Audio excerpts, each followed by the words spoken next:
Morning, how's YouTube doing out there? Dave in Kentucky here for some coffee slurping and a shave. Coffee's good and hot. That's some, let's see, what was that roast that I made? It's Indian Mysore nuggets, I think it is. Anyway, a few things we're going to cover today.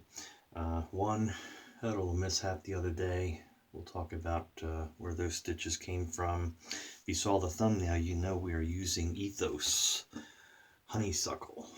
So an amazing, amazing scent. We'll discuss that and compare it to other honeysuckles that I've had. I have the Trotter Handcrafts Laminate turned handle with a Maggard's brown synthetic knot, and the razor, very rare one. Many people haven't seen it. Every time I use this in a shave, someone will comment and say, I never saw that, never knew they had one, or whatever. So it's a DE, double edge razor.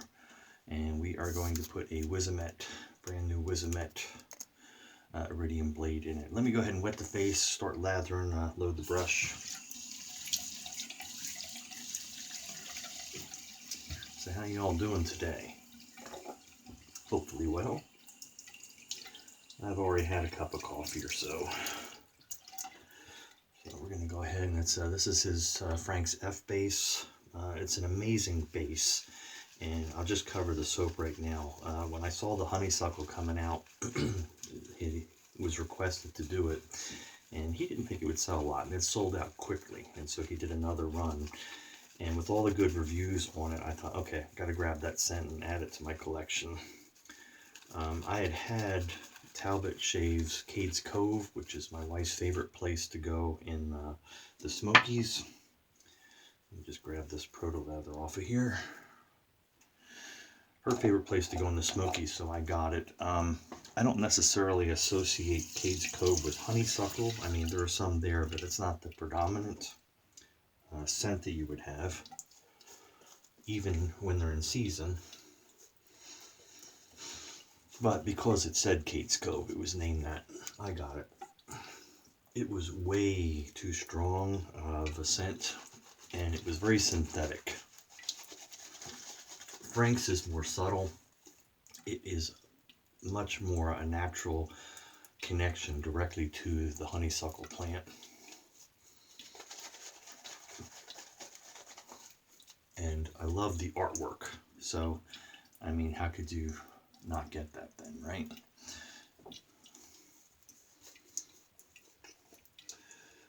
So the stitches. My uncle that recently passed away, among his tools and things had an axe.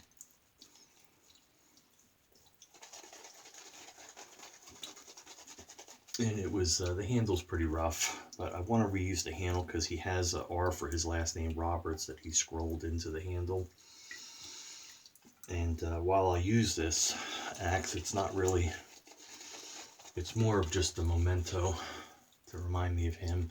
But it's a Craftsman head. It was pretty rusty, so I took it off. It was loose anyway.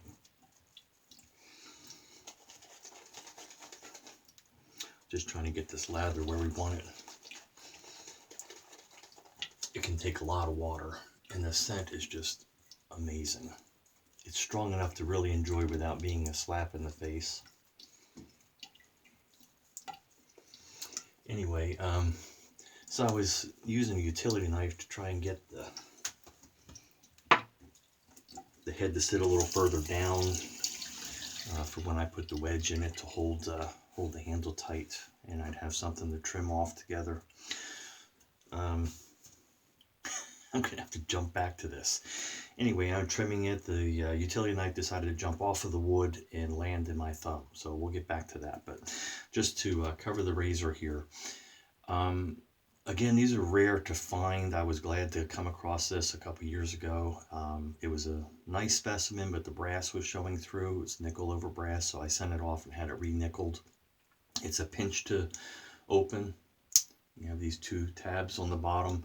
Pinch it, it opens, and you set the blade inside there. So again, we're going to take a brand new Wizamet.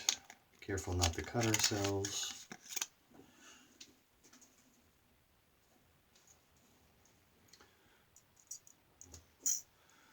Just drop it inside there, flip it back over, snap it closed. Has the W for the Williams here. You probably won't pick it up, but underneath here it says Williams on both sides. Up top here,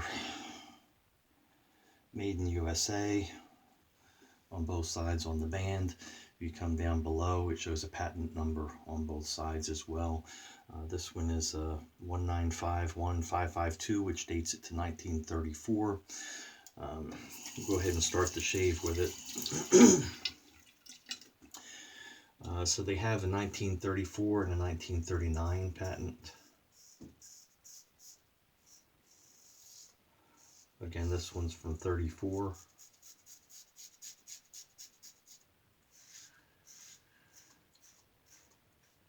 Very few prototypes are known. I'm going to explain why it's a rare one. Few prototypes, only 2 production models with 27 variations. So the 34 model takes a standard double-edged blade. I believe the 39, the other model, takes a proprietary blade. So I'm fortunate to have one that I can use. I think the 27 variations are just differences in the scrolling or working on the handle itself.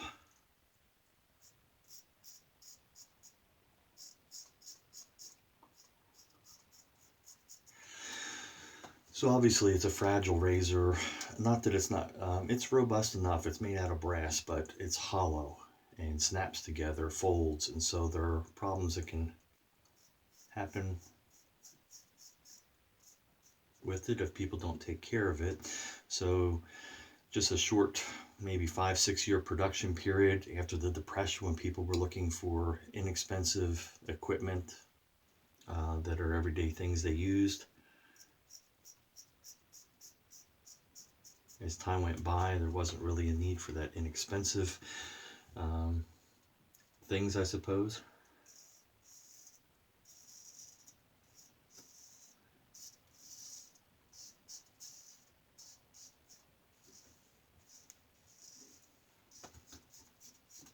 And so, given it was just 5 or 6 years of production, the fragile nature of the design and everything, there are very few out there.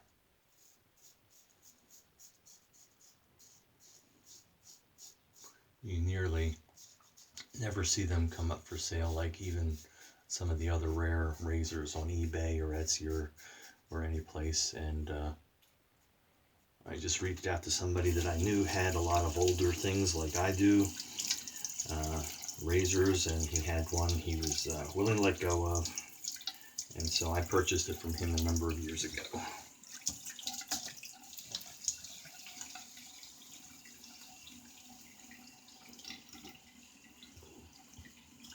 Okay, so that's the razor. Jumping back to our little mishap. When it hit my thumb, I mean, I've cut myself plenty of times like most guys, but as soon as I hit it, I put the utility knife down. I knew this was one of those that's not good moments.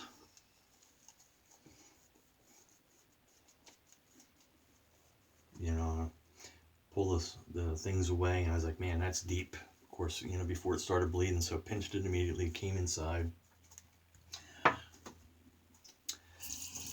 We can go against the grain both ways. Came in, told my wife, hey, quickly, can you grab some bandages and some peroxide?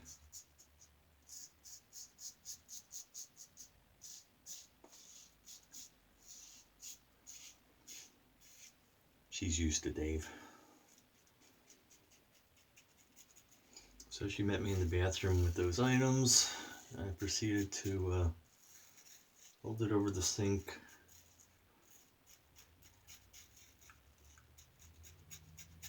Open up the cut area and start pouring peroxide in it to flush it. Good thing, got a wood chip out of there that went in. And gave me a better idea how deep it was again. And of course, I'm not wanting to alarm her. I'm like, oh, no big deal, no big deal. So I wrap bandage around it, and I'm kind of mulling. This was Thursday around 1:30 or so. I was thinking of what I had to do on Friday and the likelihood of that wound opening up again when I'm on the road up to Lexington. And so I thought, you know what, let me call my doctor's office, the clinic that I go, and see if they have time and they could squeeze me in so I didn't have to go sit at the emergency room for 6 hours.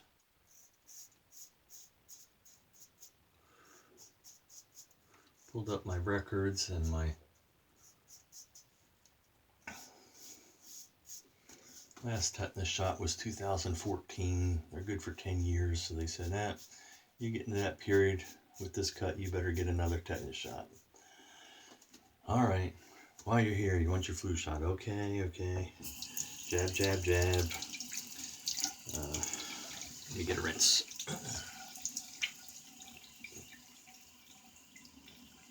Little pimple removed there. Surprised I haven't opened that one up. So, shoot you with the numbing stuff inside the wound and slap 4 stitches in it. Said keep it dry for 48 hours, which we're getting close enough. That'll be this afternoon. I've been careful with it up till now.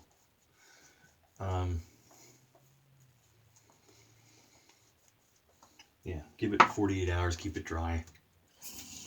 And 7 to 10, probably 10 days, she said,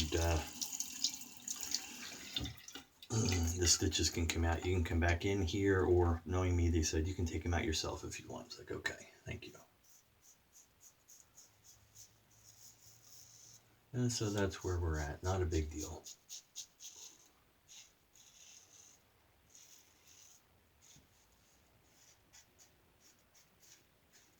Did I mention how good this soap smells? Doing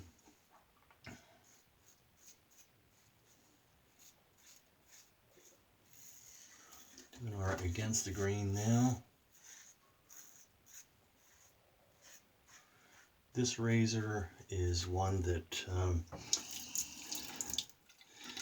I was reading someone else's feelings on it. They had hunted for one for years and came across one finally. And they were writing, and it was in a blog from 2015. He considered it one that you had to pay close attention to, and a mid-aggressive razor. I find it pretty mild. In fact, I was going to do a shave off between the Gillette Psycho razor and this, because it's similar to the Tech design, I think.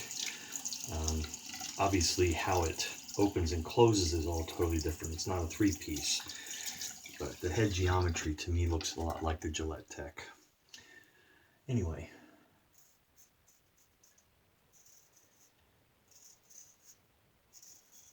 I'll get the typical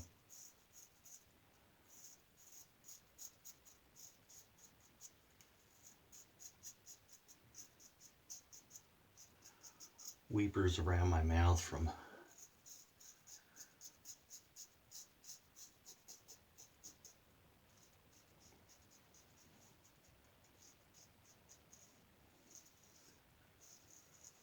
removal of skin surfaces. But I find it it's a mild razor to me. You do pay attention, but it's fairly mild.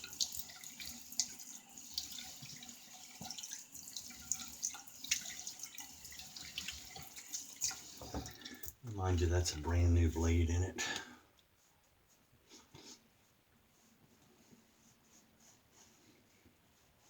I don't know if Frank's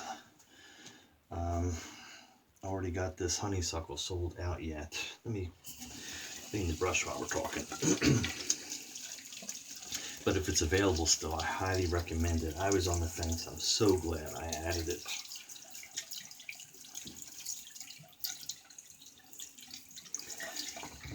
All right, shake the brush out and give it a quick towel strop.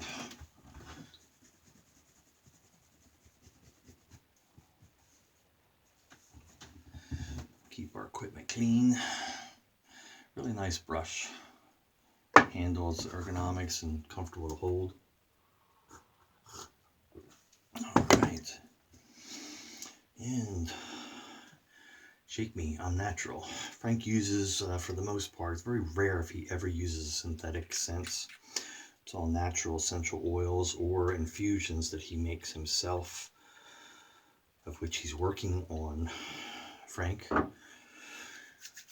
has that Russian tea coming. Oh man, this scent's even stronger in the splash. Just amazing. And all the skin foods he puts in it, because of his skill in that area, really helps and feels good on the skin, both in the soap and in the splash, but especially the splash. So there you have it. It's a Williams DE razor. It's a hollow handle, flip to open, and it's a cool one. If you see one out there, you'll probably pay a pretty penny for it, but what did Mike Wolf from the Pickers used to say? He said, well, the time to buy it is when you see it, right? Anyway, Dave in Kentucky, great shave. Thanks for joining me. Appreciate the new subscribers who kind of float up and down or whatever. Anyway, I'm going to continue to go through modern and my vintage collection of razors, and so we'll see you in about a week. Thanks for being here. I appreciate y'all. Stay safe, be kind, and we'll see you on the forum.